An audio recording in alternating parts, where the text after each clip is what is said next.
a quedarse estancados donde están espiritualmente hablando. Tal vez otros creyentes viven en mejores condiciones que yo, o recibieron una crianza diferente a la mía, o simplemente no tuvieron una vida tan pecaminosa como la que yo viví antes de ser cristiano. Pero mi caso es diferente. Yo estoy condenado a ser lo que soy. Ya yo llegué a donde iba. Y creo que es mejor reconocer mis limitaciones antes que seguir intentando llegar a ser lo que yo no soy y lo que nunca voy a poder llegar a ser. Bueno, eso es fatalismo. Y tal vez no todos lo expresan de esa manera, ¿verdad? Pero esa es la actitud con la que asumen sus vidas cristianas. Estos creyentes tienen una teología basada en sentimientos, en sus experiencias pasadas y no en lo que Dios nos dice en su palabra. Pastores, que ya yo lo he intentado y vuelvo y me caigo. Entonces, ¿para qué volverlo a intentar? Mi experiencia pasada es lo que está determinando cómo yo vivo mi vida cristiana en el presente y cómo yo creo que debo vivir mi vida cristiana en el futuro. Pero yo no debo vivir mi vida cristiana a la luz de mis experiencias. Yo debo vivir a la luz de lo que dice Dios en su palabra. Estos cristianos se sienten atrapados como si no hubiera otra opción para ellos. Ahora, yo espero demostrar en este preditaller que sí hay otra opción si somos verdaderos cristianos, porque Dios nos ha dado todos los recursos que necesitamos para nuestro crecimiento espiritual.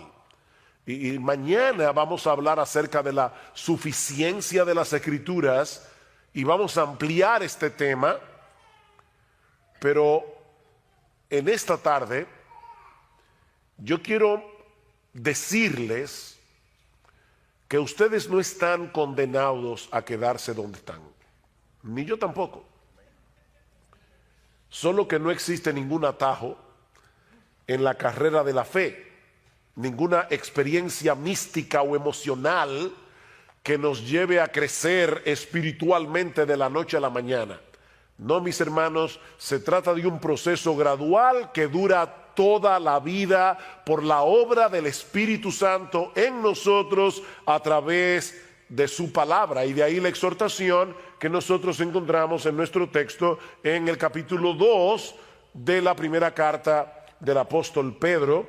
Y allí tenemos en primer lugar un mandato. De hecho, el único mandato que hay en este pasaje que yo leí, y está en el versículo 2, desead. Desead como niños recién nacidos la leche espiritual no adulterada. Notan, mis hermanos, que no se trata de una sugerencia, es una orden. Lo que hace mucho que no pasaron por la escuela saben que la palabra desear aquí está en qué modo imperativo. ¿Y qué indica el modo imperativo? Es un mandato. Es una orden de parte de Dios, de manera que si tú eres un cristiano y en este momento tienes muy poco apetito por la palabra de Dios, Dios te está ordenando aquí a que comiences a desearla más. Dios te lo ordena. Noten que Pedro no nos está diciendo aquí que debemos leer la Biblia o memorizar la Biblia, o estudiar la Biblia, o incluso enseñarle la Biblia a otros. Por supuesto, debemos hacer todo eso. Debemos leer la Biblia, debemos memorizar la Biblia, debemos estudiar la Biblia, debemos enseñar la Biblia a otros. Pero ¿qué es lo que Pedro nos está ordenando aquí? Que la deseemos. Y ese es el enfoque, ese es el énfasis de mi taller. No es cómo leer la Biblia, no es cómo estudiar la Biblia.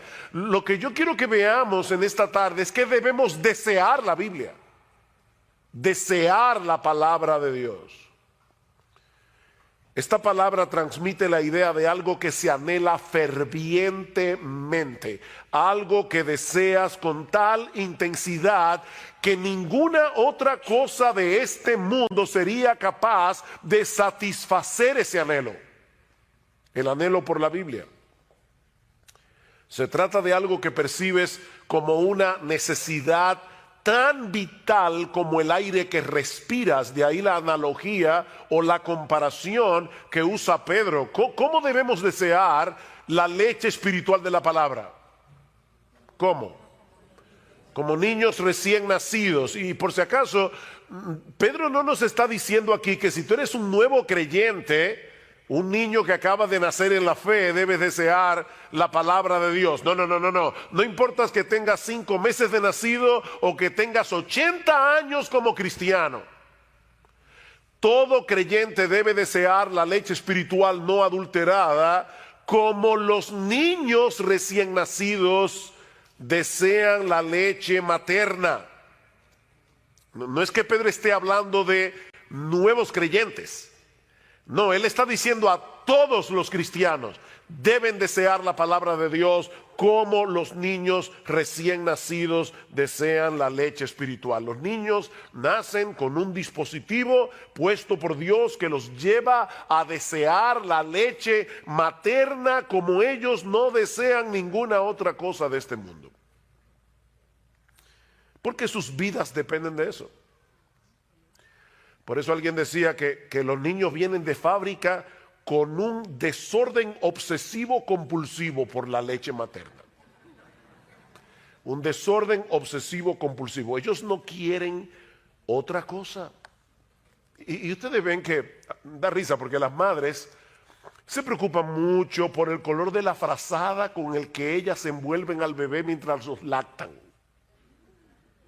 ¿Verdad? Bueno, por lo menos en República Dominicana. Sobre todo si hay visita en la casa y ellas quieren que hasta eso se vea bien, ¿verdad? La frazada. Pero créanme, los niños recién nacidos no tienen ningún interés por la frazada. A ellos no les importa de qué color es, no les importan los animalitos que la abuelita le bordó. Ellos quieren leche. La leche de la mamá. No les interesa otra cosa. Tú le puedes ofrecer un peluche sumamente llamativo, pero ellos no quieren un peluche, ellos quieren leche. Y tienen una alarma horrible para que no se te olvide. Hace mucho oí la historia de un señor que tenía muchísimas deudas. Y alguien le preguntó, ¿y cómo tú duermes por las noches debiendo tanto dinero? Y dice, yo duermo como un bebé. ¿De verdad? Dice, sí, despierto cada 3 horas llorando. Porque eso es lo que hacen los bebés. Los bebés despiertan cada 3 horas. Yo no sé por qué la gente dice dormí como un bebé y los bebés duermen. Eso es como una alarma ahí. Y comienzan grita y grita y grita hasta que la mamá les da la leche. Es un desorden obsesivo compulsivo que tienen los bebés. Bueno, hermanos, Pedro nos está diciendo en este texto que es así como tú y yo debemos desear la Biblia. Oh, wow. Ya como que no da mucha risa, ¿verdad? Pedro nos está diciendo, ¿tú eres un cristiano? Desead como niños recién nacidos la leche espiritual no adulterada. Como los niños desean la leche de la mamá. Dice el salmista en el Salmo 19, versículo 10, que la palabra de Dios era para él más deseable que el oro, que mucho oro afinado, y era para él más dulce y más dulce que la miel que destila del panal. Y lo mismo expresa el autor del Salmo 119. Algunos creen que el autor del Salmo 119 era Esdras, el escriba. Pero sea quien haya sido el autor del Salmo 119, mis hermanos, este hombre escribió un poema de amor dedicado a la Biblia. Lean el Salmo 119 con eso en mente y se van a dar cuenta que es un poema de amor. Un hombre enamorado de la Biblia. Y solamente por citar algunos textos del Salmo 119, versículo 16, me deleitaré en tus estatutos y no olvidaré tu palabra. Versículo 20, quebrantada está mi alma, anhelando tus ordenanzas en todo tiempo. Versículo 47, me deleitaré en tus mandamientos, los cuales amo. Versículo 72, mejor es para mí la ley de tu boca que millares de piezas de oro y de plata. Versículo 97, oh cuánto amo tu ley, todo el día es ella mi meditación. Versículo 131, abrí mi boca y suspiré porque anhelaba tus mandamientos. Versículo 162, me regocijo en tu palabra como quien haya un gran botín. Eso es desear como niños recién nacidos la leche espiritual no adulterada. Y créame, tuve que seleccionar algunos textos del Salmo 119. Ahora, yo sé que el fatalista que hay en ti dice que eso no es posible. Nadie puede darle una orden a mis deseos para que yo desee lo que ahora no deseo.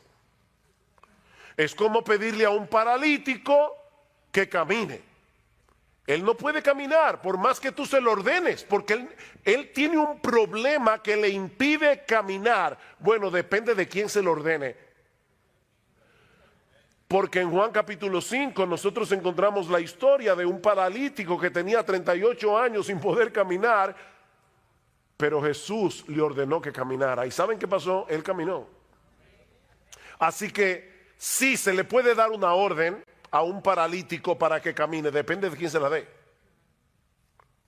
Porque si es Jesús, camina.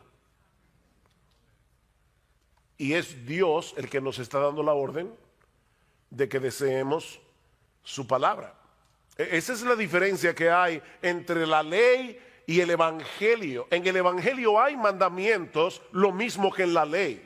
La diferencia es que el mandamiento te da, que el evangelio te da los recursos que la ley no te da para que tú puedas obedecer los mandamientos. Esa es la diferencia. Hay un poema de Juan Bunyan que ilustra perfectamente este contraste entre la ley y el evangelio. Voy a traducir libremente el poema, pero en inglés lo que dice es, yo sé que muchos de ustedes conocen inglés, dice, run, John, run, the law commands, but give us neither feet nor hands. Far better news the gospel brings, it bids us fly and give us wings. ¿Qué es lo que dice Munjan? Corre, Juan, corre, la ley ordena, pero no nos da ni pies ni manos. Una noticia mucho mejor nos trae el evangelio, porque nos invita a volar y nos da alas. Nos invita a volar y nos da alas. No sé cuántos de ustedes han leído las Confesiones de Agustín. Si no la han leído, de verdad deberían leerla. No es un pecado mortal no leerla, es venial, pero deberían leerla. Pero en las Confesiones de Agustín hay una oración que Agustín le hace a Dios. Él le dice a Dios, concédeme lo que mandas y mándame lo que quieras. Concédeme lo que mandas y mándame lo que quieras. Somos nosotros los que debemos obedecer los mandamientos de Dios. Somos nosotros los que debemos usar los medios de gracia que Él nos ha provisto para crecer espiritualmente, como leer la Biblia, por ejemplo. Pero de antemano nosotros sabemos que no vamos a poder avanzar ni un solo paso en nuestra vida cristiana si no es en dependencia del Espíritu Santo. Así que no te quedes paralizado donde estás. Reconoce tu impotencia delante de Dios, pero clama por su ayuda y amparado por la fe en sus promesas, sigue corriendo. Señor, yo no tengo en este momento mucho apetito por leer tu palabra. Díselo al Señor. De hecho, Él ya lo sabe porque Él conoce tu corazón. Señor, yo no tengo mucho apetito en este momento por leer tu palabra, al menos no con ese desorden obsesivo compulsivo con el que los niños recién nacidos desean la leche de su mamá. Pero yo te ruego, Señor, que abras mis ojos para que yo pueda ver las maravillas de tu ley, porque esa es una de las cosas que te van a llevar a desearla más. Cuando tú veas las maravillas que están encerradas en este libro, Señor, yo te ruego que me lleves a anhelarla más que a millares de oro y plata. Mientras tanto, Señor, por la fe yo voy a leer tu palabra, aunque ahora no la desee, porque yo sé que es por medio de ella que tú vas a hacer la obra en mí de desearla. O sea, fíjate lo que estoy diciendo. No te estoy diciendo, bueno, pues quédate sin leer la Biblia, dedícate a orar hasta que te venga el deseo. No. Lo que te estoy diciendo es, confiésale a Dios tu deseo, digo, tu falta de deseo, pídele que te haga desearla y comienza a leerla, porque es a través de la lectura de su palabra que Dios te va a dar el deseo por la Biblia. Y eso nos lleva a nuestro segundo encabezado del texto. Pedro no se limita a darnos una exhortación o un mandamiento para que deseemos la Biblia, la leche espiritual no adulterada, sino que también nos da una muy buena razón para hacerlo. Si ustedes notan el versículo 1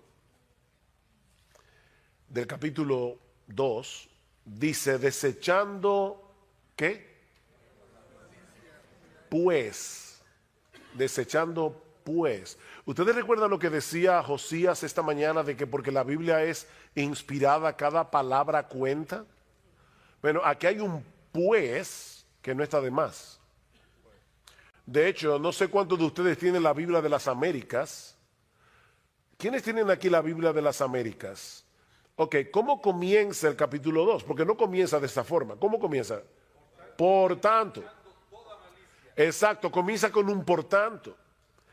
¿Qué quiere decir eso? Que lo que Pedro va a decir ahora acerca del deseo que debemos tener por la palabra está conectado con lo que él ha venido diciendo antes. Por eso yo comencé a leer desde el versículo 22 del capítulo 1, porque ese es el contexto del pasaje. ¿Qué dice Pedro? Versículo 22 del capítulo anterior. Habiendo purificado vuestras almas por la obediencia a la verdad mediante el Espíritu para el amor fraternal no fingido, amaos unos a otros entrañablemente de corazón puro, siendo renacidos o habiendo nacido de nuevo, no de simiente corruptible, sino de incorruptible, por medio de la palabra de Dios que vive y permanece para siempre. Por tanto, desechando toda malicia, ¿ven el punto? La conexión. Fue por el poder de la palabra que Dios impartió en nosotros una nueva vida, dice Pedro, al punto de ser capaces de amarnos unos a otros con un amor sincero de hermanos.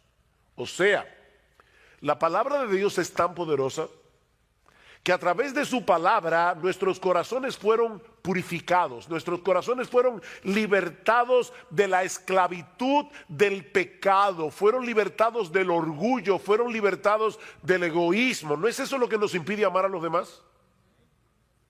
Bueno, Pedro dice, fue por la palabra que ustedes fueron purificados de esa manera, para que se puedan amar. Dice en Santiago capítulo 1 versículo 18, en el ejercicio de su voluntad, Él nos hizo nacer por la palabra de verdad, para que fuéramos las primicias de sus criaturas. El nuevo nacimiento se produce por la palabra. ¿Qué debemos hacer ahora? Alimentarnos de esa misma palabra que nos dio vida. Esa misma palabra por la cual fuimos transformados. Alguien decía, la madre de la criatura es también la amamantadora de ella, ¿no es así? La que pare el niño es la que la amamanta. Bueno, ¿quién te parió? Te parió Dios, ¿por medio de qué? Por medio de su palabra. Eso es lo que Pedro está diciendo. Fuiste engendrado por la palabra, amamántate de la palabra. Ahora tienes que seguir alimentándote por esa misma palabra, porque este libro no es un mero registro de las cosas que Dios hizo por nosotros o que Dios habló en un pasado distante. No, mis hermanos, esta es la palabra viva exhalada por el Dios vivo. Por eso es que constantemente nosotros encontramos expresiones en la Biblia como, por eso es que dice el Espíritu Santo, no dice dijo, dice el Espíritu Santo. Como en Hebreos capítulo 3, versículo 7 creo, como dice el Espíritu Santo. Todavía lo sigue diciendo. Esta palabra sigue hablando hoy como cuando se pronunció por primera vez. Es una palabra viva. Y ya oyeron ustedes hablando de la inspiración bastante hoy. Toda la escritura es inspirada por Dios y útil para enseñar, para redarguir, para corregir, para instruir en justicia, a fin de que el hombre de Dios sea perfecto, enteramente preparado para toda buena obra. Es la palabra exhalada de Dios. Es por eso que este libro es eficaz, porque está vivo. Increíble. Bueno, iba a usar esa ilustración mañana, pero bueno, ya, ni modo. ¿Saben que leí recientemente que una sociedad de ateos en Estados Unidos estaba haciendo fuerza porque sacaran la Biblia de los hoteles? La Biblia de los Gedeones. Y la pregunta mía es, ¿y por qué los ateos quieren que saquen la Biblia de los hoteles? ¿Será porque ellos creen que ella es capaz de convertir a la gente? Parece verdad como que los ateos tienen más fe en la palabra que muchos cristianos. Ellos le tienen miedo a este libro, a lo que este libro puede hacer. Y por eso quieren sacarlo de las escuelas, quieren sacarlo de los hoteles, quieren sacarlo de todas partes.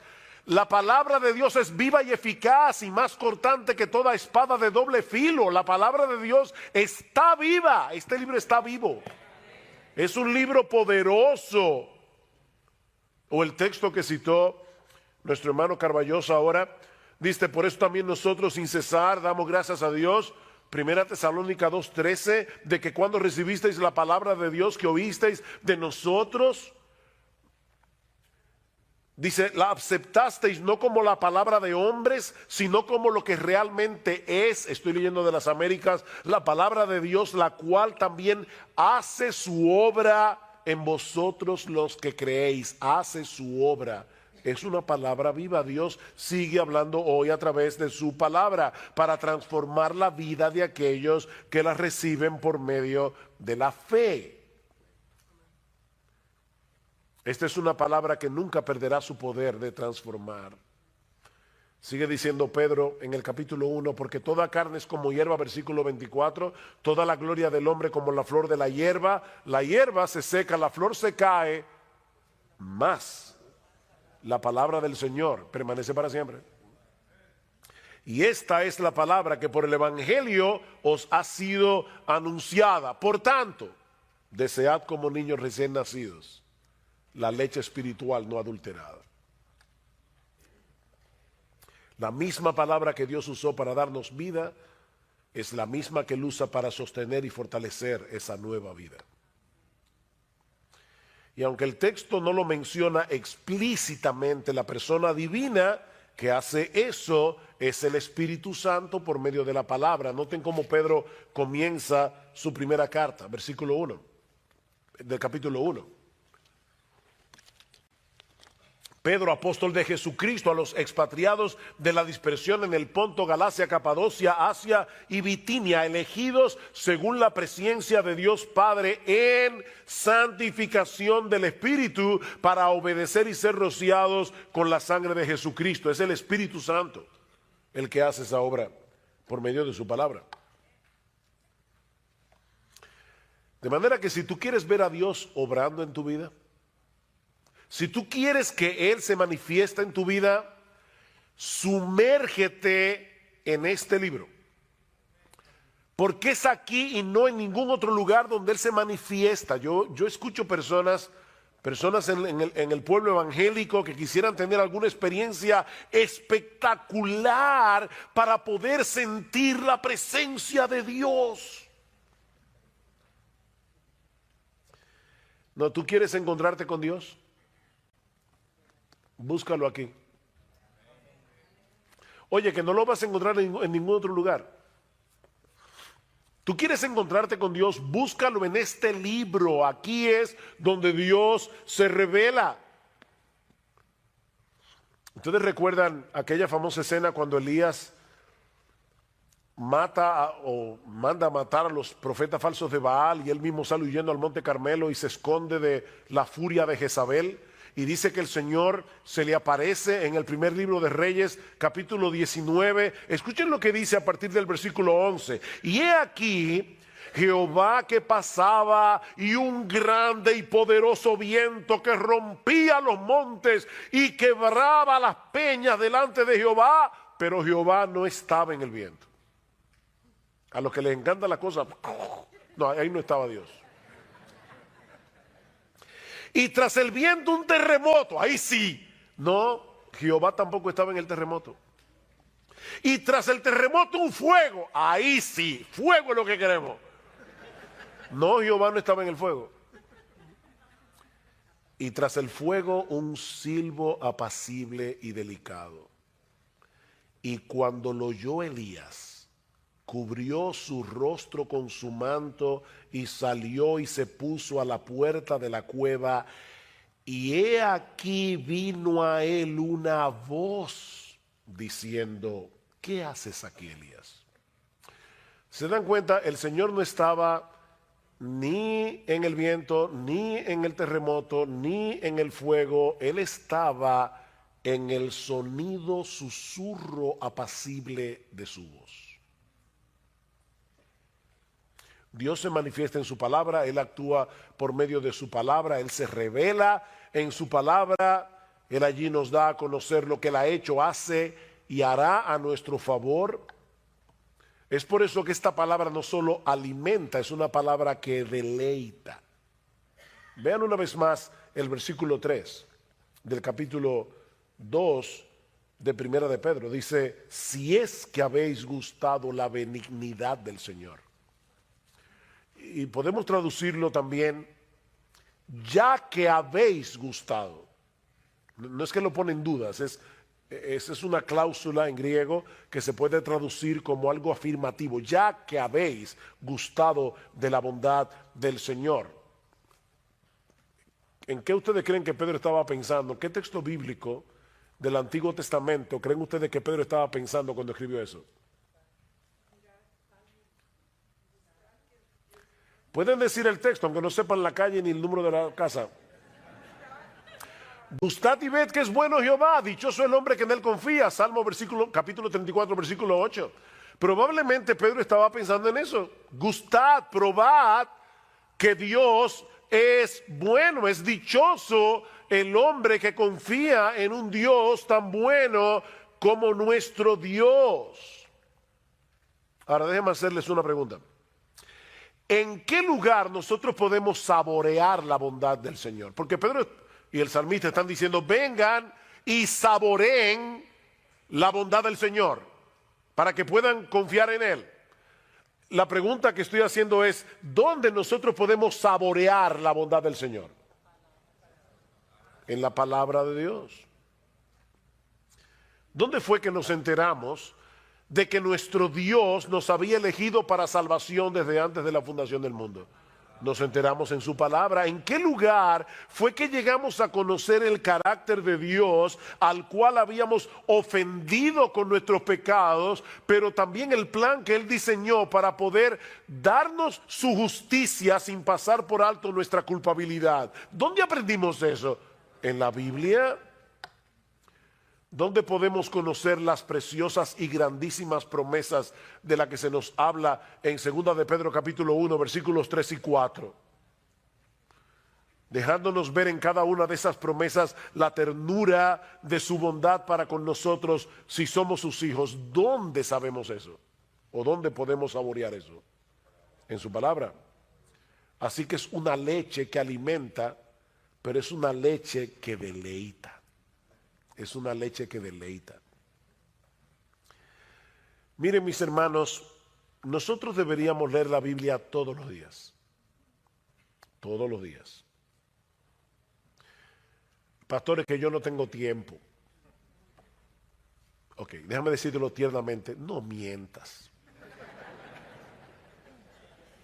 No mientas. Dice John Piper que él cree que Dios movió las cosas para que se inventara el Facebook y el Twitter para demostrar en el día del juicio que no era verdad, que no había tiempo para leer la Biblia y orar.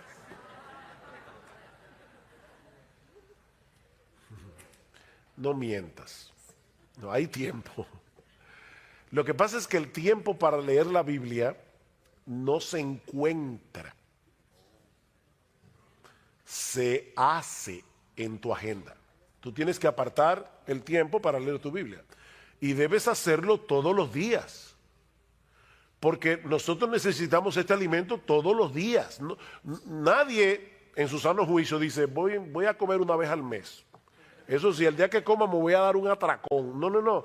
Tú comes todos los días, 3 veces al día. Bueno, tú debes leer la Biblia todos los días. De verdad, todos los días. Si se puede leer la Biblia todos los días, se puede. Pero no lo hagas pensando que si no lees la Biblia, ese día te va a caer un rayo del cielo. No es por esa razón que tú debes leer tu Biblia todos los días. No leas la Biblia por el temor de que si no la lees, Dios te va a castigar o ese va a ser un mal día para ti, todo te va a salir en contra. No. Nosotros leemos la Biblia cada día para conocer mejor a Jesucristo. Nosotros leemos la Biblia cada día para conocer mejor el diamante del Evangelio, que tiene demasiadas aristas y hay que verlo por todos lados para entenderlo cada vez mejor. ¿Saben para qué? Para que Cristo sea cada vez más precioso para nosotros. Es por eso que debemos leer la Biblia. Porque toda esa bondad que nosotros hemos gustado de parte de Dios y que se encuentran en su palabra, han venido a ser nuestras únicamente por causa de Él. Me encanta como lo dice Pablo en el capítulo 1 de la segunda carta a los Corintios. Noten lo que dice en el versículo 20. Porque todas las promesas de Dios son en Él sí y en Él amén, por medio de nosotros para la gloria de Dios. No pierdan de vista la coma. Pablo no está diciendo que todas las promesas de Dios son en el sí, en el amén. No, en Él sí, coma, y en Él, amén, en quien todas las promesas de Dios son sí y amén, en Cristo Jesús. Sin Cristo nosotros no tendríamos derecho a apropiarnos de ninguna promesa bíblica. Así que cada vez que tú leas una promesa en la Biblia, aunque esté en el Antiguo Testamento, piensa en Jesús. Jehová es mi pastor, nada me faltará. Wow, qué hermoso. Bueno, esa promesa no es para ti si tú no estás en Cristo. Y por lo tanto, esa promesa habla de Cristo. Cualquier promesa que haya en la Biblia, son en Él sí y en Él amén. Por lo tanto, ¿por qué tú debes leer la Biblia todos los días? Para enamorarte más de Jesús, que hace posible que Dios te trate con bondad y no con juicio, ya que habéis gustado la benignidad del Señor, la bondad del Señor. Por eso es que debes desear como niño recién nacido la leche espiritual no adulterada, porque esa bondad la gustas aquí es donde se gusta esa bondad. Porque es aquí que nos muestran a Cristo como el mediador que hace posible que todas las promesas de Dios sean sí y amén para nosotros. Así que ya hemos visto dos cosas. Hemos visto la exhortación o el mandato, desead como niños recién nacidos. La razón, ya que habéis gustado la bondad del Señor y la gustaste aquí. Pero veamos ahora, en tercer lugar, los obstáculos. Los obstáculos.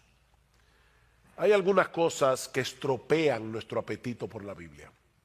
Y lo encontramos en el versículo 1. Desechando pues toda malicia, todo engaño, hipocresía, envidias y todas las distracciones, desead como niños recién nacidos. Aquí está el problema. Ven, el problema no es falta de tiempo. No, el problema está en el versículo 1. Desechen esto. Y la palabra que se traduce aquí como desechar da la idea de quitarse algo de encima, como cuando uno se quita una ropa sucia, una ropa contaminada. El tiempo del verbo que Pedro usa aquí nos muestra que se trata de una acción enérgica, una acción determinante. Desecha de una vez por todas esos pecados que están destruyendo, que están estropeando, que están minando tu apetito por la palabra de Dios. Desecha esos pecados. Ahora, quiero ponerlos a pensar y así me siento más tranquilo con mi conciencia de que de verdad fue un taller y no que estaba predicando. Déjenme hacerles una pregunta. Sí, porque entonces ustedes van a salir afuera y le van a decir, mi taller estuvo buenísimo, había hasta diapositiva y el mío no tiene nada de eso. Entonces déjenme por lo menos decir eso. Ok, vean el texto. Otra vez, léanlo, véanlo en su Biblia, el versículo 1. ¿Ustedes notan algo interesante en esa lista de pecados que Pedro, sí, primera de Pedro capítulo 2, versículo 1? ¿Ustedes notan algo en esa lista de pecados? Hay varias cosas en esa lista de pecados que yo quiero que ustedes noten y quiero que me respondan los que hayan notado algo.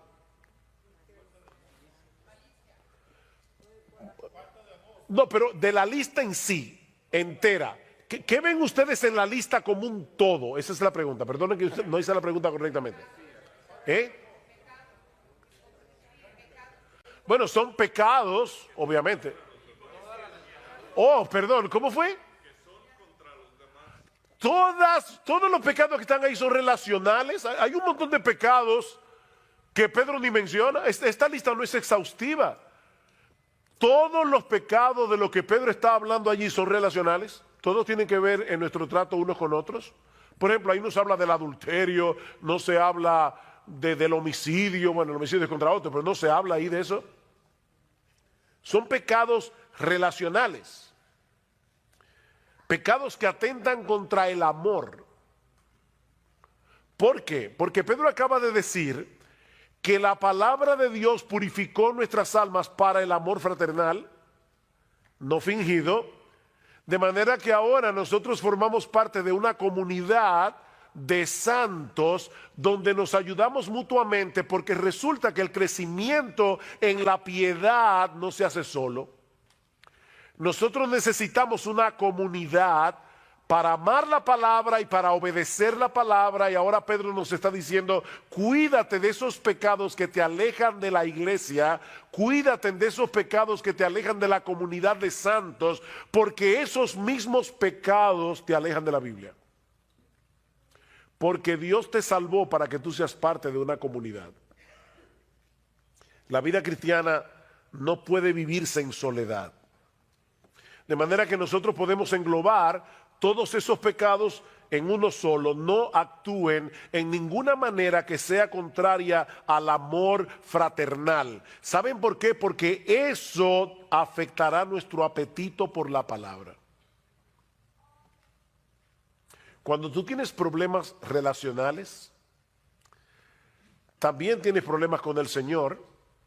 Y ya tú no quieres ir a su palabra. Porque la Biblia te manda que te arregles con tu hermano, que perdones, que no tengas amargura.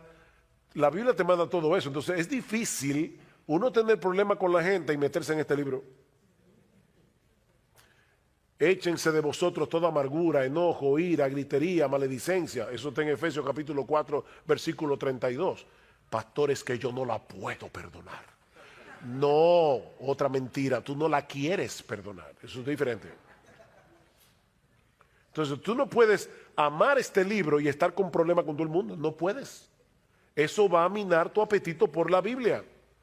Ahora, ¿no tienen algo interesante o algo más interesante aquí? Así como estos pecados arruinan nuestro deseo por la Biblia es el único antídoto que puede equiparnos para luchar adecuadamente contra esos pecados. O sea, esta leche espiritual no adulterada contiene todos los anticuerpos que necesitamos para luchar eficazmente contra los virus pecaminosos que atacan constantemente nuestra vida cristiana y sobre todo nuestra relación con los demás. En la misma medida en que saboreemos la bondad de Dios en Cristo revelada en las Escrituras, en esa misma medida será más fácil para nosotros luchar contra esos pecados que destruyen nuestra relación con los demás y nuestro deseo por la Biblia. Mira, si tú estás atesorando a Cristo por lo que estás aprendiendo de Él en su palabra, te será más fácil luchar contra la malicia, el engaño, la hipocresía, la envidia y la difamación. Repito eso. Si tú estás atesorando a Cristo por lo que estás aprendiendo de Él en su palabra, te será más fácil desechar la malicia, el engaño, la hipocresía, la envidia y la difamación. Vean el capítulo 1, y voy a leer un pasaje un poco largo, pero noten lo que dice Pedro en el versículo 3 del capítulo 1, hasta el versículo 9. Bendito el Dios y Padre de nuestro Señor Jesucristo, que según su grande misericordia nos hizo renacer para una esperanza viva por la resurrección de Jesucristo de los muertos, para una herencia. A todo el mundo le encanta la palabra herencia. Murió el tío rico. Bueno, no me voy a alegrar, pero me dejó una herencia. Para una herencia incorruptible, incontaminada e inmarcesible, reservada en los cielos para vosotros, que sois guardados por el poder de Dios mediante la fe, para alcanzar la salvación que está preparada para ser manifestada en el tiempo postrero, en lo cual vosotros os alegráis, aunque ahora por un poco de tiempo, si es necesario, tengáis que ser afligidos en diversas pruebas, para que sometida a prueba vuestra fe, mucho más preciosa que el oro, el cual aunque perecedero se prueba con fuego, sea hallada en alabanza, gloria y honra cuando sea manifestado Jesucristo, a quien amáis sin haberle visto, en quien creyendo aunque ahora no lo veáis, os alegráis con gozo inefable y glorioso, obteniendo el fin de vuestra fe, que es la salvación de vuestras almas. ¡Wow! ¿Qué pasaje? Pregunta.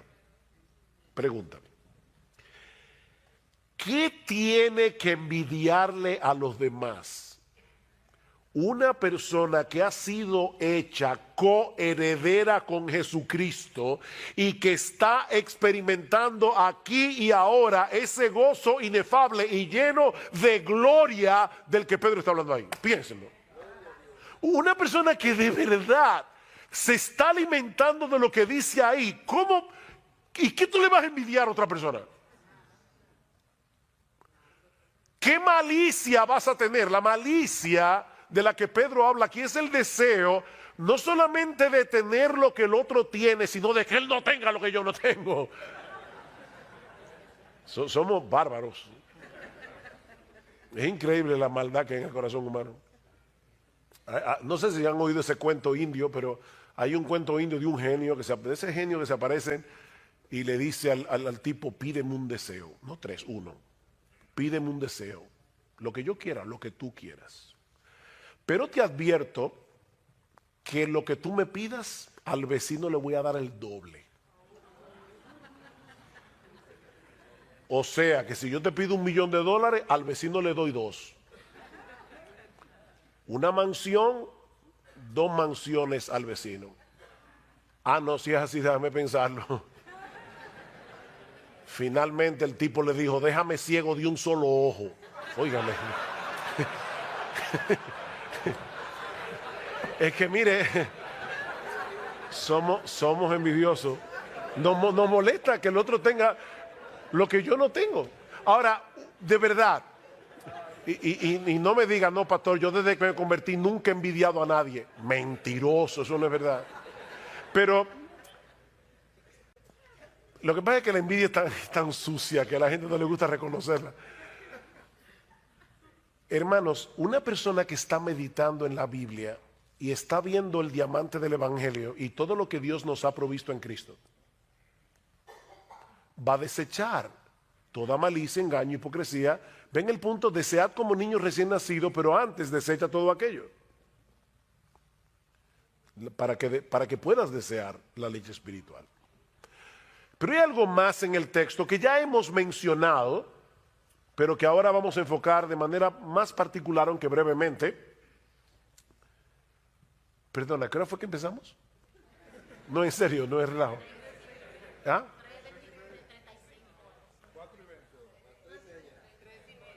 ¿Y a qué hora es que tenemos que...? A las 5 que tenemos. Ah, no, estamos bien. Ok. Ya vimos, ¿qué vimos? La exhortación del texto, desead como niños recién nacidos. La razón, fuiste engendrado por la palabra, desea la palabra. Los obstáculos. Ahora veamos el resultado. ¿Qué sucederá si en dependencia del Espíritu Santo luchamos por desechar de nuestra vida los pecados que se mencionan en el versículo 1, mientras nos alimentamos apropiadamente de la leche espiritual no adulterada? ¿Qué va a pasar? Vean otra vez el versículo 2. Desead como niños recién nacidos la leche espiritual no adulterada, para que por ella crezcáis para salvación, ya que habéis gustado la benignidad del Señor. Todos nosotros sabemos que el nacimiento es apenas el comienzo de una vida, que ahora debe desarrollarse hasta alcanzar la madurez. Bueno, lo mismo ocurre con la salvación. Todo verdadero creyente es alguien que ha experimentado el nuevo nacimiento por medio del poder de la palabra de Dios, pero la conversión es apenas el comienzo, dice Pedro. Ahora debemos crecer para el pleno desarrollo de nuestra salvación. Dios tenía un propósito en mente cuando nos salvó, y la única manera de seguir avanzando hacia ese propósito es a través de la obra del Espíritu Santo en nosotros por medio de su palabra. Esta es la espada del Espíritu. Dios el Espíritu obra por su palabra. ¿Cuál es el propósito que Dios tenía en mente cuando nos salvó? ¿Cuál era? Pero formarnos a la imagen de Cristo. ¿Recuerdan Romanos 8:28? Sabemos que a los que aman a Dios todas las cosas les ayudan a bien. Esto es, para que no confundan el bien, esto es a los que conforme a su propósito son llamados. ¿Cuál es el propósito? Porque a los que antes conoció también los predestinó para que fuesen hechos conformes a la imagen de su Hijo, de modo que Él sea el primogénito entre muchos hermanos. El propósito para el cual todas las cosas obran es para hacernos como Jesús. Ese es el bien. No es que seas millonario, no es que tengas siempre salud. No, es que seas como Jesús. Ese es el bien. Porque fue con ese propósito que el Señor nos escogió. He usado esta ilustración muchas veces, pero no encuentro otra mejor. Una vez le preguntaron al gran escultor renacentista Miguel Ángel. Él estaba con un bloque de mármol enorme, iba a esculpir un caballo. Yo no sé cuántos de ustedes han visto las obras de Miguel Ángel, aunque sea en foto, pero de verdad que parece que tienen vida. Y alguien le preguntó, ¿cómo tú puedes sacar un caballo de ese bloque de mármol? Y Miguel Ángel le respondió, es muy fácil, yo le quito todo lo que no se parece al caballo. Bueno, ¿saben qué es lo que Dios está haciendo? Dios nos toma así en bruto y nos salva. No te estoy diciendo que tú eres bruto, sino que tú eres como esa piedra bruta, no trabajada, y ahora Dios va a tomar el cincel y va a comenzar a golpearte para quitarte todo lo que no se parece a Jesús. Ese es el propósito. Ahora, ¿cómo yo avanzo hacia el propósito de ser cada vez más como Jesús? Bueno, el apóstol Pablo responde esa pregunta en 2 Corintios capítulo 3 versículo 18, mirando nosotros todos a cara descubierta como en un espejo la gloria del Señor, somos transformados de gloria en la misma imagen como por el Espíritu del Señor. Contemplando su gloria, somos transformados de gloria, en la misma medida en que tú admiras a Cristo, te pareces a Cristo, porque tú te conviertes en aquello que admiras.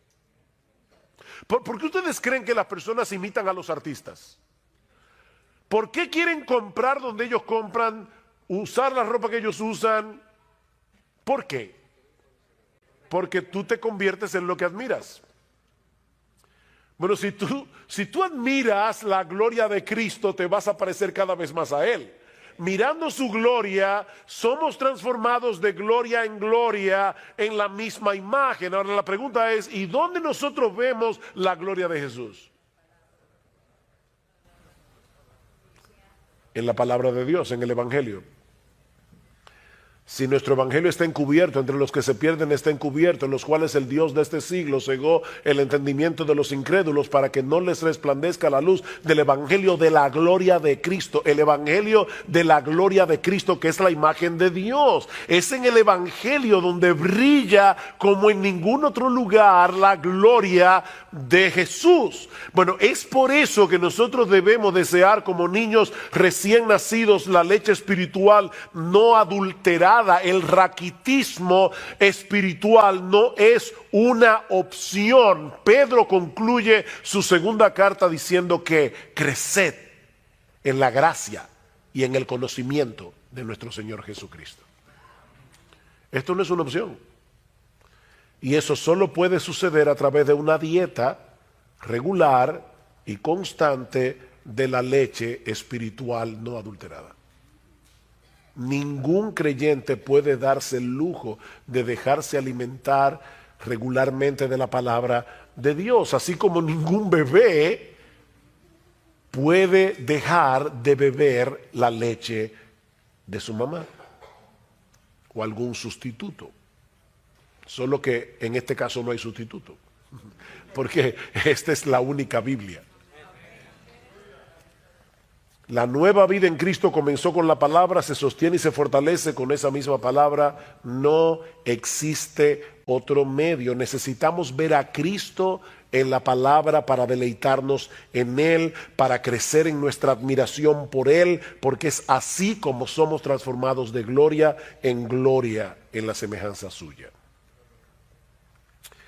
Pero cuando nos estancamos en el conocimiento de la Biblia, perdemos de vista a Cristo, ¿y saben qué pasa? La Biblia pierde su fascinación. Este libro es fascinante, de verdad, este libro es fascinante. Pero este libro solo es fascinante si tú puedes ver a Cristo aquí. Pablo dice en 2 Corintios capítulo 2 versículo 14 que el hombre natural, es decir, el hombre tal como sale del vientre de su madre, el hombre que todavía no ha nacido de nuevo, que no ha sido regenerado, no percibe las cosas que son del Espíritu de Dios, porque para él son locura. Pablo dice que no las puede entender porque se han de discernir espiritualmente. Y en 2 Corintios 4:3 Pablo dice de manera más explícita que el Dios de este siglo cegó el entendimiento de los incrédulos para que no les resplandezca la luz del evangelio de la gloria de Cristo, el cual es la imagen de Dios. El hombre incrédulo está espiritualmente ciego y con una ceguera que es 1000 veces peor que la física. porque ni siquiera le permite darse cuenta de que él está ciego. Él cree que ve, pero no ve. Y ese es precisamente el tema de la porción del Evangelio de Marcos que estudiaremos en esta mañana. Marcos capítulo 8, vamos a estar viendo los versículos 1 hasta el 26. Es un pasaje muy extenso, por lo que no vamos a detenernos en cada uno de los detalles que aparecen allí, pero aún así, mis hermanos, vale la pena entender esta porción del Evangelio de Marcos como un todo para poder ver el hilo de pensamiento que corre a través de esta sección del Evangelio.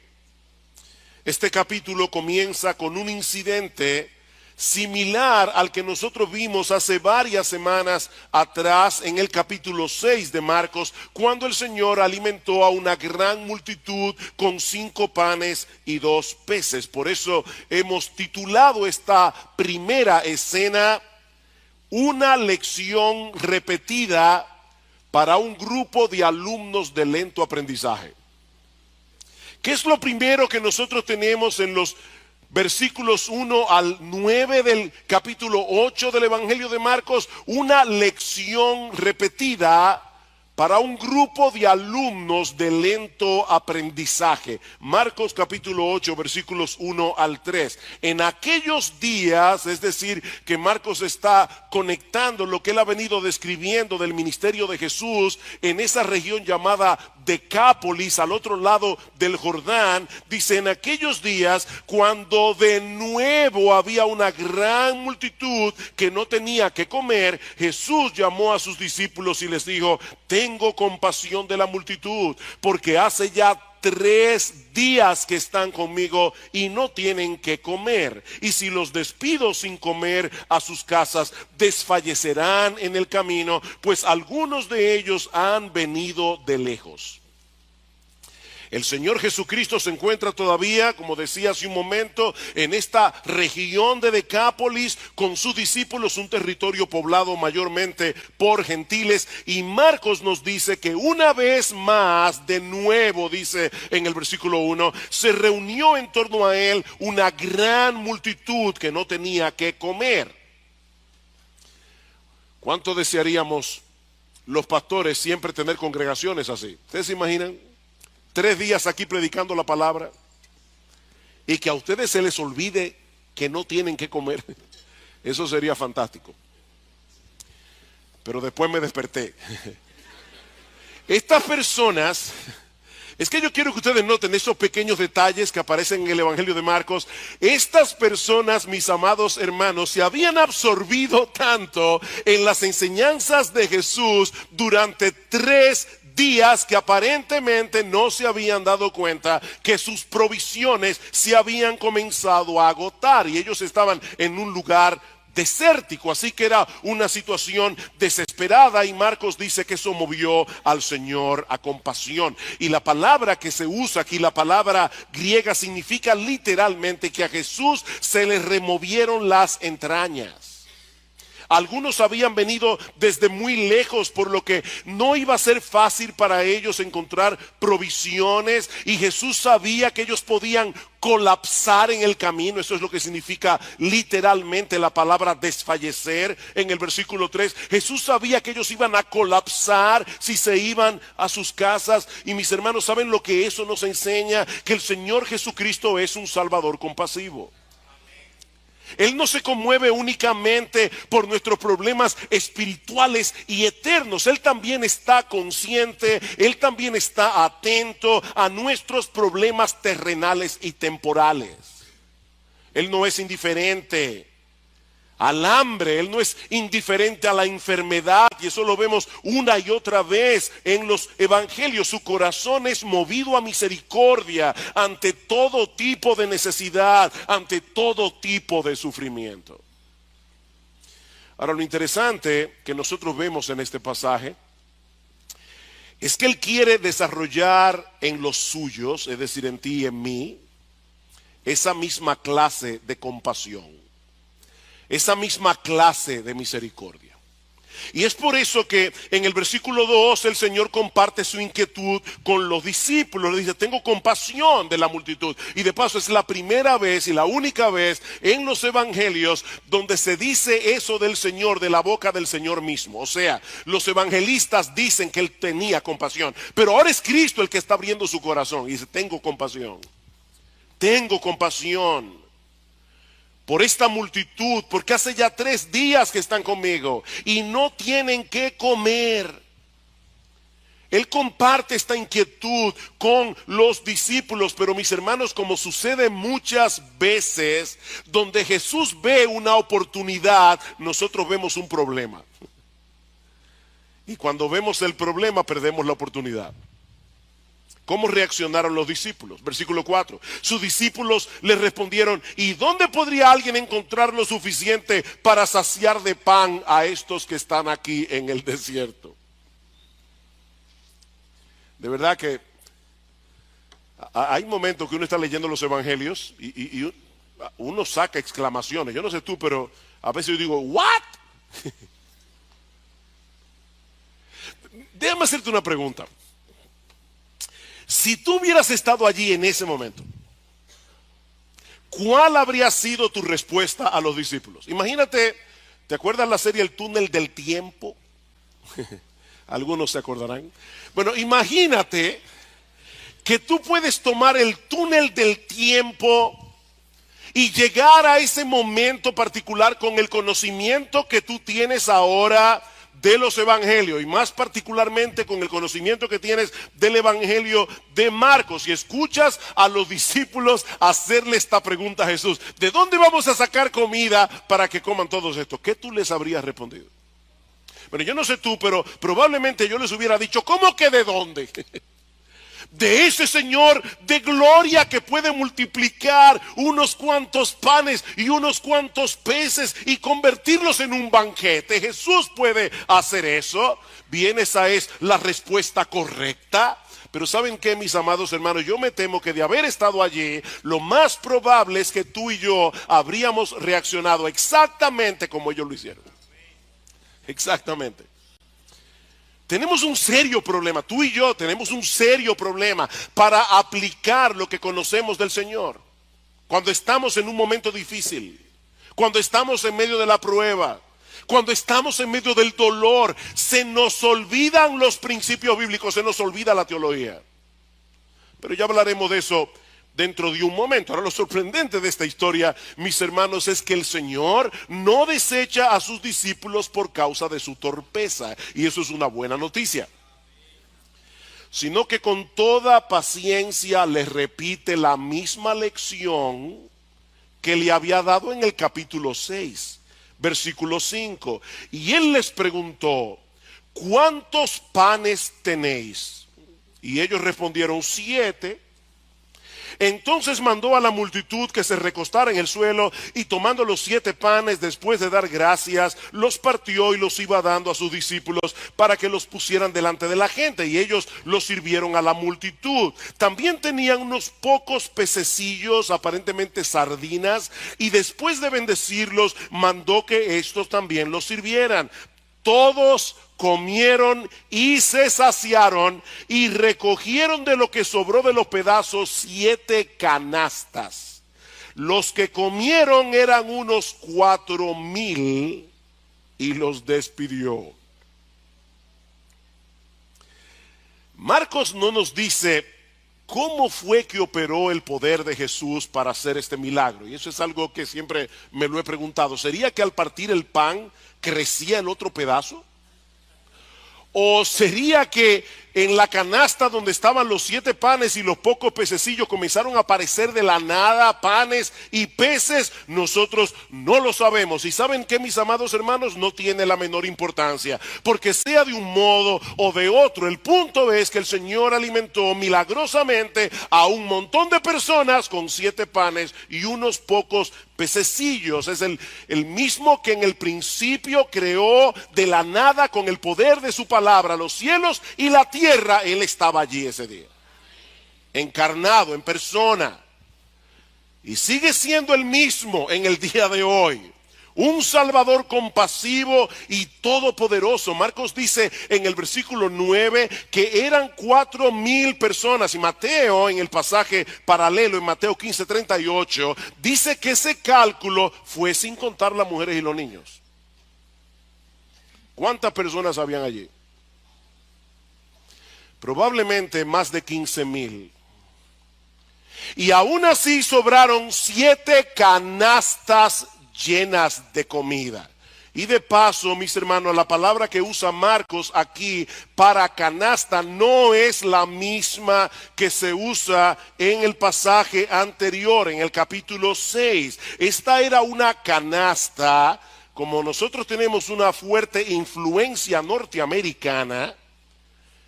Creo que ustedes van a entender esto. Es un hamper, eso es lo que significa la palabra griega. Es una canasta lo suficientemente grande para que quepa un hombre entero dentro de ella. Es la misma palabra que aparece en Hechos, capítulo 9, versículo 25, cuando dice que Lucas, que Pablo tuvo que ser descolgado del muro de Damasco en una canasta. Así que es probable que en esta ocasión hayan recogido más panes y más peces que en el milagro anterior. Mis hermanos, ¿qué aprendemos de esta escena? Que nuestro Dios tiene el poder para proveer para todas nuestras necesidades conforme a sus riquezas en gloria en Cristo Jesús, como dice Pablo en Filipenses 4. Él es un Dios confiable, Él es un Dios poderoso, Él es un Dios compasivo. Nosotros podemos echar nuestras cargas, podemos echar nuestras ansiedades sobre Él porque Él tiene cuidado de nosotros, como dice el apóstol Pedro. Lamentablemente e increíblemente, hay muchos que no quieren a ese Salvador reinando en sus vidas. Y por eso cierran sus ojos a toda evidencia, como vemos en la siguiente escena del pasaje, que yo he titulado Palabras de juicio para un grupo de ciegos que no quiere ver. Palabras de juicio para un grupo de ciegos que no quiere ver. Marcos nos dice en el versículo 10 que inmediatamente después del milagro Jesús se embarcó a la región de Dalmanuta con sus discípulos, donde es confrontado por los fariseos. Versículo 10, y subiendo enseguida a la barca con sus discípulos fue a la región de Dalmanuta. Entonces salieron los fariseos y comenzaron a discutir con él, buscando de él una señal del cielo para ponerle a prueba. Esta fue la última confrontación de Jesús con los líderes religiosos de Israel en la región de Galilea, porque unos días más tarde el Señor iba a dirigirse a Jerusalén y allí sería juzgado, allí sería condenado a muerte. Así que en cierto modo, mis amados hermanos, lo que nosotros estamos viendo aquí en el capítulo 8 del Evangelio de Marcos marcó el principio del fin del ministerio terrenal de Jesús. Y es interesante notar que los fariseos fueron a buscar a Jesús para discutir con él. No fue que se encontraron con Jesús por accidente. Ellos andaban detrás de Jesús. ¿Y saben por qué andaban detrás de Jesús? Porque estos hombres no soportaban el evangelio de la gracia. Ellos andaban detrás de Jesús porque ellos estaban tan absortos en su propia justicia que ellos odiaban el evangelio. El evangelio era un insulto para estos hombres. Y ellos veían a las personas yéndose detrás de Jesús y estaban preocupados y querían desacreditar al Señor delante de todo el mundo, y por eso es que le piden una señal del cielo. ¿Notaron eso? Danos una señal del cielo. Y ese detalle es importante. Los judíos pensaban que Satanás podía imitar los milagros de Dios siempre y cuando se tratara de cosas que ocurrían aquí en la tierra. Pero ellos creían que Satanás no puede imitar los milagros que ocurren en el cielo, y eso es precisamente lo que ellos están pidiendo aquí. No vengas con esos milagros que tú haces aquí en la tierra, porque ya sabemos que el diablo puede hacerlos también. Haz algo verdaderamente extraordinario, algo que tenga que provenir directamente del trono de Dios. Detén el sol como hizo Josué en Gabaón, o haz que llueva fuego del cielo como hizo Elías. Eso es lo que nosotros queremos. Una señal del cielo.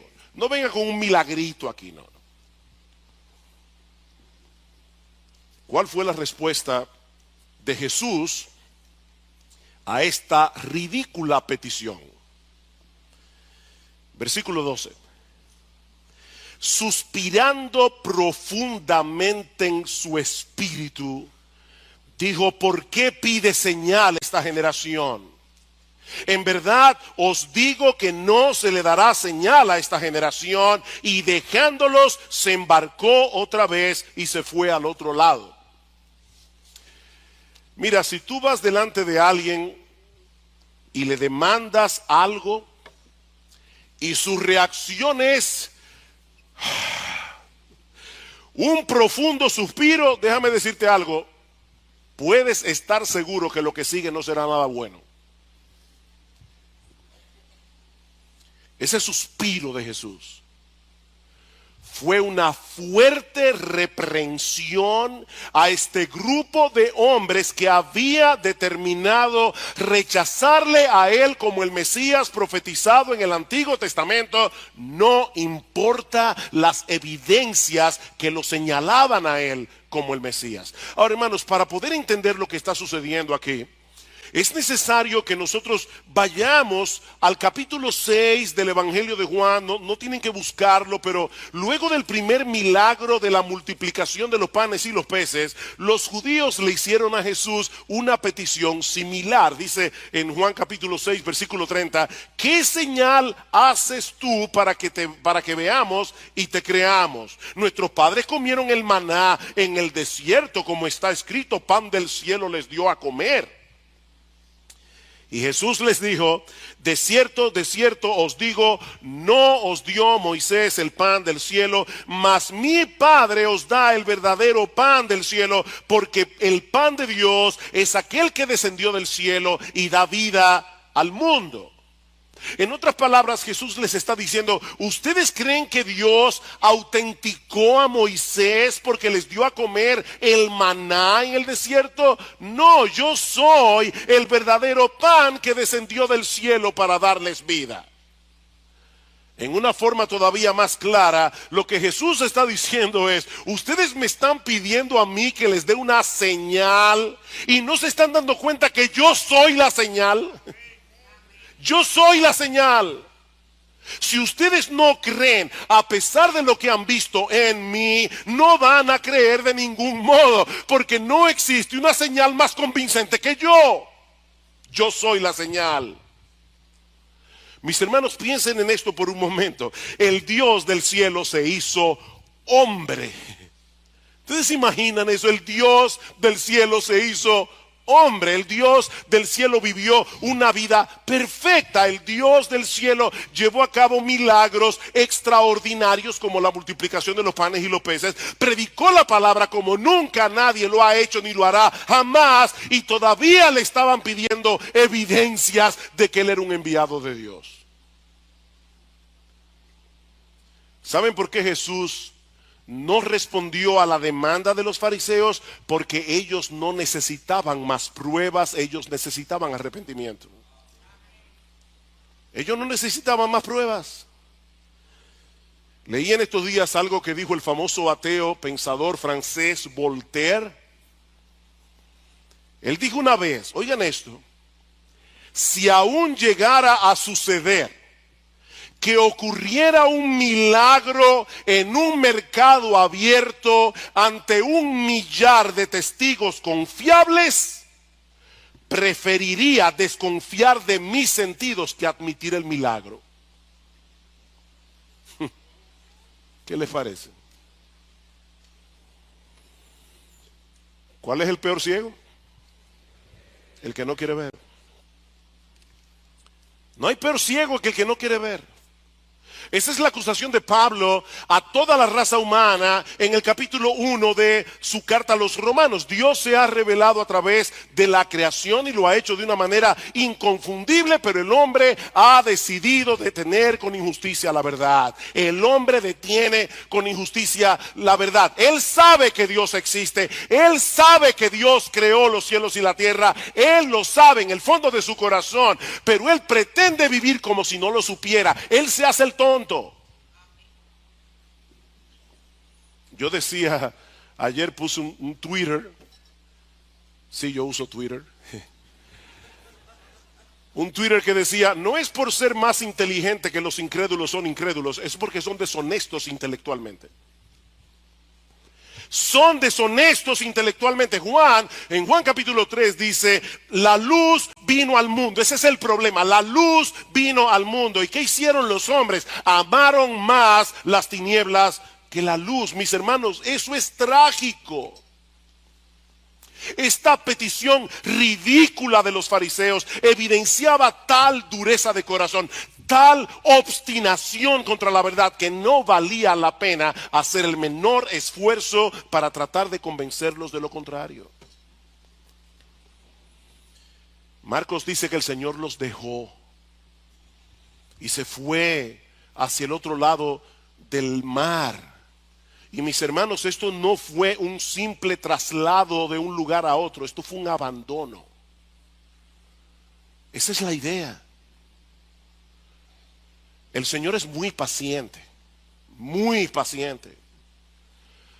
Pero mi amigo, si tú estás aquí sin Cristo, déjame darte una advertencia muy sobria, muy solemne. Hay un momento en que el incrédulo traspasa una línea de no retorno. Una línea conocida únicamente por Dios. Cuando termina toda oportunidad de arrepentimiento, ese día los fariseos cerraron para siempre las puertas de salvación para ellos. Para siempre. Probablemente no volvieron a ver a Jesús nunca más. Esto es trágico. Pero el texto no termina allí. Marcos también nos narra otro incidente que nos revela otro tipo de ceguera espiritual, una ceguera que afecta a los creyentes. Los líderes religiosos de Israel estaban completamente ciegos, estaban voluntariamente ciegos, pero ahora Marcos quiere hacernos ver que los discípulos también tenían un serio problema en su entendimiento de las cosas. Por eso yo he titulado la siguiente escena, unas palabras de reprensión para un grupo de creyentes con miopía espiritual. Unas palabras de reprensión para un grupo de creyentes con miopía espiritual. El Señor y los discípulos se van en la barca al otro lado del mar, pero Marcos nos dice en el versículo 14 que se habían olvidado de traer panes para todo el grupo. De hecho, Marcos incluye el detalle de que había un solo pan en la barca para 13 hombres, bien comidos, pescadores, hombres que hacían mucha fuerza física. Y nosotros podemos suponer que los discípulos le estaban dando mente al asunto, tal vez preocupados de que Jesús le preguntara por la comida y quedara evidenciado que habían sido unos irresponsables. En ese contexto, el Señor les da la advertencia que encontramos en el versículo 15. Y Él les encargaba diciendo, tened cuidado, guardaos de la levadura de los fariseos y de la levadura de Herodes. En el pasaje paralelo, en el Evangelio de Mateo, se incluye también la levadura de los saduceos. Así que si tomamos los dos pasajes, Jesús les dijo, tengan cuidado con la levadura de los fariseos, con la levadura de los saduceos y con la levadura de los herodianos. Estos eran los tres grupos de influencia en la sociedad judía de aquel tiempo. Los fariseos eran los legalistas, aquellos que se querían salvar a través de su obediencia, aquellos que creían ganarse el favor de Dios a través de rituales, a través de su obediencia a los 10 mandamientos. Luego estaban los saduceos. Los saduceos eran los teólogos liberales de aquellos días, aquellos que no aceptaban la inspiración total del Antiguo Testamento. Y luego estaban los herodianos. Los herodianos fácilmente se hubieran postulado en las elecciones en República Dominicana y habrían ganado muchos votos. Eran los secularistas de la época. Ahora, no olviden, hermanos, que los apóstoles eran creyentes, con la única excepción de Judas. Estos hombres lo habían dejado todo para seguir a Cristo, pero aún así el Señor les advierte que se cuidaran de la influencia de estos grupos. Cuídense de esa levadura. Ustedes saben lo que hace la levadura, ¿verdad? Usted pone un poquito de levadura en la masa del pan y esa levadura leuda todo, afecta todo. Bueno, por esa razón la levadura se usa en la Biblia metafóricamente para señalar algo que nos puede parecer pequeño, pero que puede traer una significativa alteración en todo lo que toca. De ahí que la levadura vino a ser un símbolo de aquello que corrompe, de aquello que destruye. Mis hermanos, déjenme decirles algo con todo mi corazón de pastor en esta mañana. Nadie, incluyendo el mismo que está predicando, nadie aquí es inmune al legalismo. De hecho, si tú quieres ver a un legalista, mírate al espejo. Nosotros todos somos legalistas en recuperación. Es increíble cómo escuchamos una y otra vez el mensaje del evangelio y la tendencia del corazón es a querer ganarnos el favor de Dios a través de lo que hacemos. Cuidado con la levadura de los fariseos. Iglesia bíblica del Señor Jesucristo, en el siglo XXI, cuídense de la levadura de los fariseos. Es dañina, es terrible en la vida de un cristiano. Pero cuídense también de la levadura de los saduceos. Cuídense, hermanos, de todas esas voces que están hoy día atacando la infalible palabra de Dios. En estos días alguien nos mandó por WhatsApp un artículo que alguien había escrito y decía, ¿alguien le puede responder a esta persona diciendo que qué están hablando los religiosos basándose en un libro anticuado, en un libro arcaico, cuando los religiosos han demostrado que son unos hipócritas? No me pude contener y puse otro Twitter. No recuerdo exactamente cómo decía, pero era algo como esto. La hipocresía siempre estará presente en todo grupo religioso, pero Jesús sigue siendo la verdad y la Biblia sigue siendo su palabra. Cuidado, hermanos, con la levadura de los saduceos. Cuidado con la levadura de los herodianos. Cuidado, hermanos, con la mundanalidad. ¿Saben que muchas personas, queriéndose cuidar del legalismo, se arrojan en los brazos de la mundanalidad?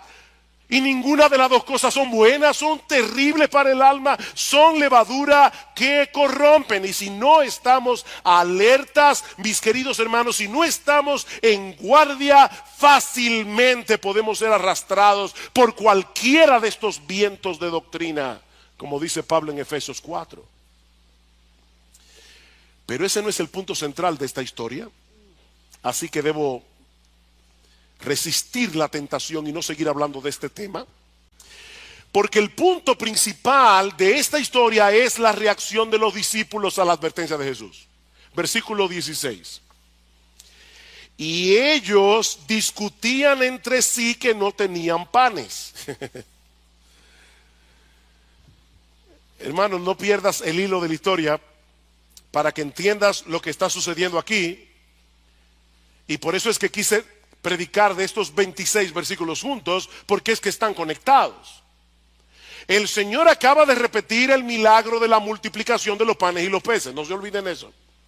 Pero cuando los discípulos se dan cuenta que solo tenían un pan en la barca, comienzan a preocuparse. ¿Alguna vez a ti te ha pasado que tú estás tan preocupado por algo que todo lo que escuchas lo interpretas a la luz de esa preocupación, aunque no tenga nada que ver con eso? Yo creo que eso fue lo que pasó aquí. Los discípulos estaban tan preocupados por el tema del pan que desde que ellos escucharon la palabra levadura no escucharon nada más. Increíble. Miren, mis hermanos, déjenme decirles algo. Nuestras preocupaciones terrenales no se quedan fuera cuando ustedes vienen a la iglesia. Ellas entran con ustedes aquí y se sientan con ustedes aquí en el servicio de adoración. Y si no estamos alerta, nuestras preocupaciones pueden anular el impacto de la predicación de la palabra de Dios en nuestros corazones. Dice en Marcos capítulo 4, versículo 19, que las preocupaciones por las cosas de este mundo ahogan la palabra y la hacen estéril, la hacen infructuosa. Pregunta: ¿cómo podemos combatir eso? Pero yo pienso que la respuesta se encuentra en el pasaje paralelo otra vez en el Evangelio de Mateo. Dice en Mateo capítulo 16, versículo 18, que el Señor introdujo estas preguntas que aparecen en Marcos capítulo 8, diciendo a los discípulos: hombres de poca fe. Esa frase no la incluye Marcos. Hombres de poca fe, ¿por qué discutís entre vosotros que no tenéis pan? Ahí está la clave. El Señor estaba hablando de algo tan serio, pero ellos no pudieron entenderlo por causa de su incredulidad.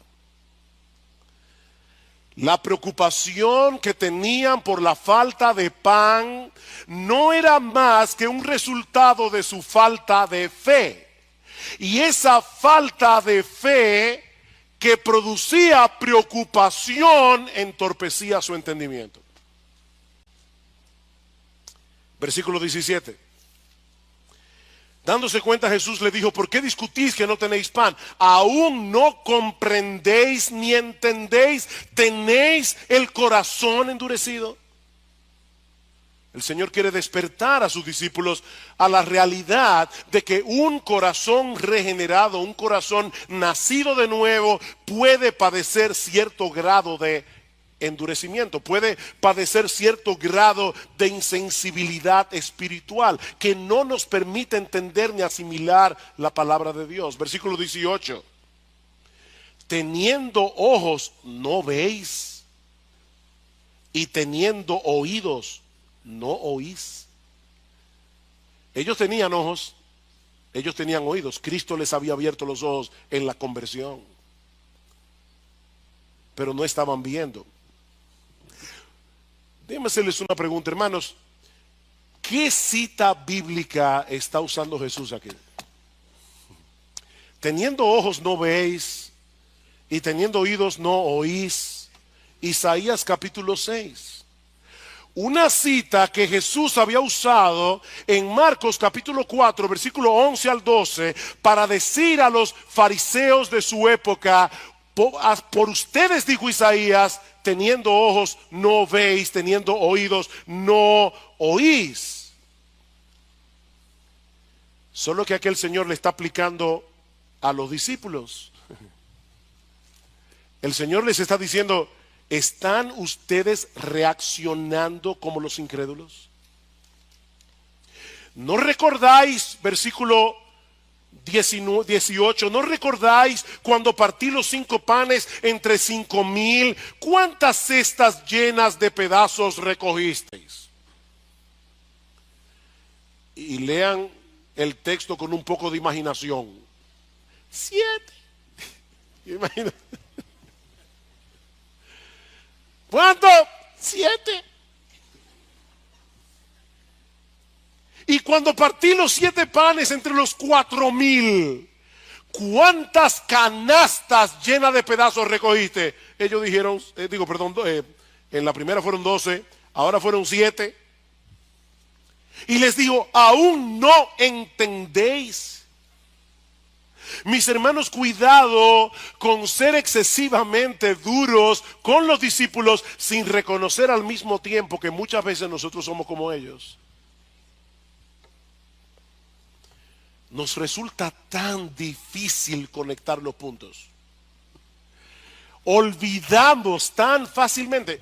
Yo estoy seguro que todos ustedes aquí, si son creyentes de años, de cierto tiempo en la fe, seguro que pueden recordar momentos en su vida pasada en los que pasaron por situaciones bien difíciles y en los que Dios de muchas maneras manifestó su fidelidad.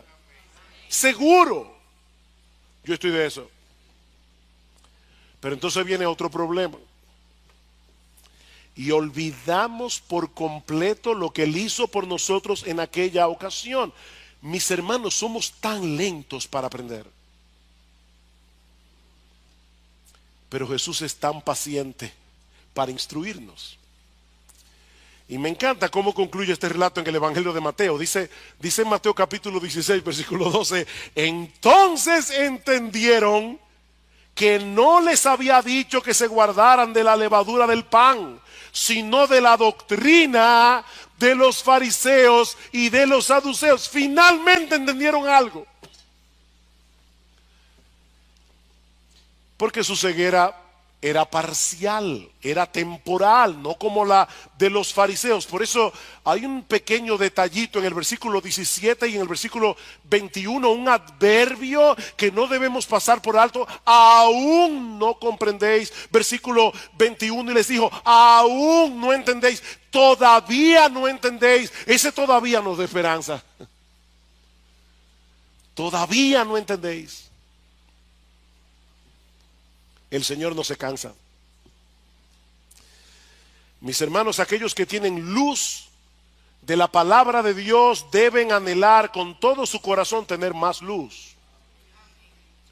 Deben orar fervientemente. Ustedes recuerdan esa oración de Pablo en Efesios capítulo 1, versículo 18, luego que Pablo ha dicho, bendito el Dios y Padre de nuestro Señor Jesucristo, que nos bendijo con toda bendición espiritual en los lugares celestiales en Cristo, según nos escogió en Él desde antes de la fundación del mundo, para ser santos y sin mancha delante de Él en amor, habiéndonos predestinado para ser adoptados hijos suyos a través de nuestro Señor Jesucristo. Y va detallando bendición tras bendición tras bendición. Pero cuando llegamos a la mitad del capítulo 1, ¿qué hace Pablo? Orar por los efesios y pedir que el entendimiento de ellos sea abierto, que el entendimiento de ellos sea iluminado, para que nosotros podamos tener una mejor comprensión de todas las bendiciones que Dios ha derramado sobre nosotros. Debemos orar que el Señor abra nuestro entendimiento. Debemos leer las Escrituras. Hermanos, esto es un tesoro. Como decía Salvador en la escuela dominical, esta es la palabra de Dios. Debemos leer, debemos comernos este libro, debemos empaparnos de este libro, debemos conocer las Escrituras. Debemos leer buenos libros que nos ayuden a entenderla mejor. Debemos escuchar la predicación de la palabra con suma atención, en dependencia del Espíritu de Dios, para que la luz de la verdad de Dios despeje las tinieblas que todavía tenemos en el corazón. No te quedes donde estás. No te quedes allí. Necesitas seguir profundizando en tu entendimiento de Dios. Necesitas seguir entendiendo el Evangelio. Necesitas seguir entendiendo cuál es la voluntad de Dios para ti. Pablo ora por los colosenses en Colosenses capítulo 1, versículo 9 al 10, para que crezcáis en el conocimiento, en el entendimiento de su voluntad. No te quedes donde estás.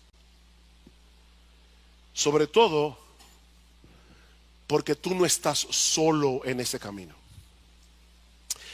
Y eso nos lleva a la última escena de este pasaje, que yo he titulado Un milagro esperanzador. Marcos 8, 22. Llegaron a Betsaida y le trajeron un ciego y le rogaron que lo tocara. Tomando de la mano al ciego, qué tierno, hermanos, imagínense esa escena. al Señor Jesús tomando la mano de este hombre y llevándolo lejos de la multitud. Dice, tomando de la mano al ciego, lo sacó fuera de la aldea. Y después de escupir en sus ojos y de poner las manos sobre él, le preguntó, ¿ves algo? Y levantando la vista dijo, veo a los hombres, pero los veo como árboles que caminan. Entonces Jesús puso otra vez las manos sobre sus ojos y él miró fijamente y fue restaurado y lo veía todo con claridad.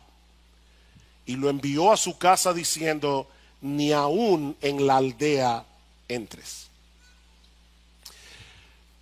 Yo no creo que haya sido por casualidad que Marcos incluyera este milagro precisamente en este punto de la historia. Recuerden lo que decíamos cuando empezamos esta serie. Los evangelios son biografías teológicas. Ellos no están narrando cronológicamente la vida de Jesús. Ellos están tomando lo que ellos quieren tomar para darnos una enseñanza. Y es importante entender eso porque la narración de este milagro es exclusiva de Marcos. No aparece en ningún otro de los evangelios. Así que Marcos lo mencionó por una razón, en ese punto. De hecho, este es el único milagro registrado en los evangelios hecho por Jesús en 2 etapas. Todos los milagros del Señor fueron instantáneos. Jesús le dijo a Lázaro en la tumba, Lázaro, ven fuera. Y de inmediato salió de la tumba y no medio vivo. Salió completamente vivo. Instantáneamente. El Señor calmó el mar en tempestad de una sola vez. Cada milagro fue así. Excepto la sanidad de este ciego en Betsaida. ¿Por qué el Señor sanó a este hombre en 2 etapas? Bueno, antes de responder esa pregunta, veamos brevemente el milagro. Brevemente, unas personas se acercan a Jesús trayendo a un ciego, les ruegan que lo sane.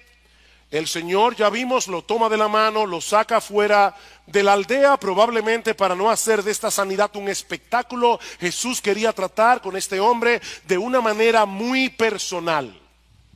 Y una vez se aleja de la multitud, el Señor hace algo bien extraño. Niños, este fue Jesús, no hagan eso con otros.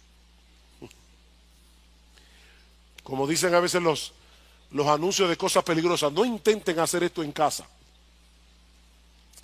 ¿Qué hizo el Señor?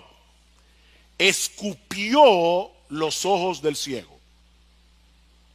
De hecho, ya nosotros habíamos visto que el Señor había hecho algo similar en Marcos capítulo 7 cuando sanó a un tartamudo.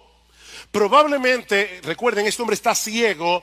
El Señor quería que él percibiera de una forma tangible, algo va a pasar con mis ojos. Así que el Señor escupe los ojos del ciego y lo toca con su mano. Y así el ciego puede depositar su fe en él. Algo va a pasar. Jesús le pregunta, ¿tú ves algo? Y él dice, veo los hombres, pero como árboles que caminan. En otras palabras, él había comenzado a ver, pero todavía su visión era borrosa, la sanidad era incompleta. Así que el Señor pone las manos sobre sus ojos una vez más, y me encanta, dice que su visión fue restaurada y que lo veía todo con claridad. Esa palabra que se traduce como claridad es una palabra compuesta del griego que significa ver de lejos con toda nitidez. 20. La saliva de Jesús fue un láser y sanó a este individuo. Ahora bien, otra vez, hermanos, ¿por qué Jesús sanó a este ciego en 2 etapas? Bueno, muchos comentaristas, y yo estoy completamente de acuerdo, entienden que Cristo quería hacerle ver a los discípulos en una forma gráfica el problema de visión que ellos tenían. Ellos necesitaban seguir avanzando en su proceso de entendimiento. Recuerden la pregunta del versículo 17, ¿es que aún no comprendéis ni entendéis? Versículo 18, teniendo ojos no veis. La visión de los apóstoles era como la de este hombre al principio. Ellos habían recibido visión espiritual cuando se convirtieron al Señor, pero todavía era borrosa. Ellos veían las realidades espirituales como árboles que caminan. Estos hombres necesitaban crecer en su entendimiento. Y este milagro era una especie de ilustración viviente, no solo de su necesidad, sino de la obra que Jesús iba a seguir haciendo en ellos. Hay mucho que aprender, hermanos, y mucho que creer. Importante eso. Hay mucho que aprender y mucho que creer. El conocimiento teórico no sirve de nada aquí hasta que no lo aplicamos en el momento de las pruebas, hasta que no lo aplicamos en medio de las dificultades de la vida. Los discípulos vieron al Señor multiplicar panes y peces. Yo estoy seguro que si alguien les hubiera dado un examen teológico, inmediatamente después del milagro, y hubiera una pregunta: ¿es Jesús capaz de alimentar a un montón de personas con unos cuantos peces? Todos los apóstoles hubieran sacado 100 en el teórico. Pero cuando se subieron en la barca y se dieron cuenta de que habían olvidado el pan, entraron en pánico. El creador de los cielos y de la tierra estaba en la barca. El que puede crear panes del aire estaba allí. Pero ellos estaban en pánico. Honestamente, mi hermano, tú no te ves retratado en ese cuadro. Ay, porque yo me he visto allí tantas veces que me avergüenza. Pero gracias al Señor por su paciencia. Gracias al Señor porque Él sigue lidiando con nosotros para afinar nuestra visión espiritual. ¿Y saben cómo lo hace? Proveyéndonos conocimiento a través de la lectura de la palabra, a través de la predicación en la iglesia, a través de otros hermanos, a través de buenos libros, y luego nos coloca en situaciones de prueba en las que tenemos que aplicar el conocimiento aprendido. Las pruebas de la vida son el examen práctico. Y lo bueno, aunque algunos tal vez dirán que eso no es tan bueno, pero lo bueno es que el Señor no se cansa en su trabajo oftalmológico. Él seguirá afinando nuestra visión, afinando nuestra visión, afinando nuestra visión hasta que lleguemos a su presencia. Así que mira, mi hermano, si tú puedes identificar en tu vida que te falta mucho por entender, anímate. Anímate, porque eso quiere decir que tienes visión. O como dice Paul Tripp, eso quiere decir que la gracia te alcanzó. La gracia te alcanzó. La gracia te ha visitado. Y ahora tienes algo de visión. Ahora, si tú eres incapaz de ver tu necesidad de un Salvador, si tú eres incapaz de percibir tu necesidad de ver más claramente, mi amigo, yo te tengo una mala noticia y una buena noticia. La mala es que estás ciego. Tú estás ciego. Estás tan ciego que ni siquiera te das cuenta de que estás ciego.